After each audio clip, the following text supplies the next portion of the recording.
Gubernur Papua Lukas NMB dijadwalkan menjalani pemeriksaan pada panggilan kedua pada Senin 26 September esok. Terkait hal tersebut, Komisi Pemberantasan Korupsi atau KPK berharap agar Lukas tidak mangkir kembali.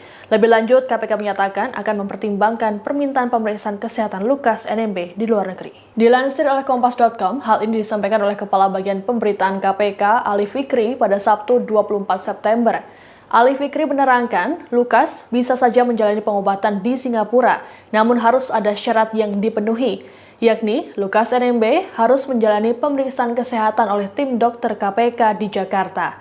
Lebih lanjut dijelaskan oleh Ali, ketidakhadiran tersangka karena alasan kesehatan harus dibuktikan dengan dokumen resmi dari tenaga medis.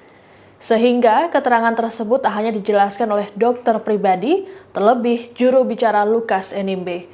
Ali berujar, tim penyidik akan terlebih dahulu menganalisis dokumen kesehatan yang resmi dikeluarkan oleh tenaga medis. Lembaga anti rasuah tersebut diketahui memiliki tenaga medis khusus dalam melakukan pemeriksaan baik terhadap saksi ataupun tersangka yang dipanggil oleh KPK.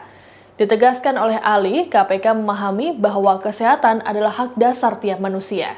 Sebelumnya, KPK juga beberapa kali memberikan kesempatan dan penyediaan fasilitas kesehatan bagi saksi ataupun tersangka pada perkara-perkara lain.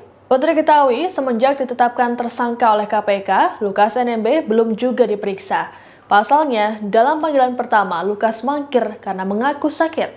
KPK pun menjadwalkan panggilan kedua pada Senin 26 September esok. Namun pada Jumat 23 September, tim kuasa hukum bersama dokter pribadi Lukas, yakni Antonius Mote dan juru bicara Gubernur Papua, Muhammad Rifai Darus, menginformasikan ketidakhadiran orang nomor 1 di Papua itu.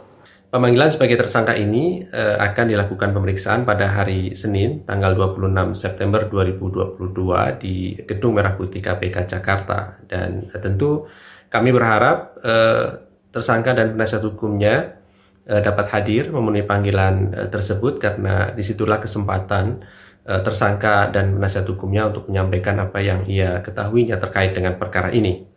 Kami pastikan seluruh proses penyidikan ini telah memenuhi prosedur hukum, termasuk tentu kami perhatikan hak-hak dari tersangka dan kami junjung tinggi asas praduga tak bersalah di dalam proses penyidikan yang sedang kami lakukan ini. Demikian informasi kali ini dalam Tribun News Update. Nantikan terus informasi terbaru lainnya hanya di kanal YouTube Tribun News.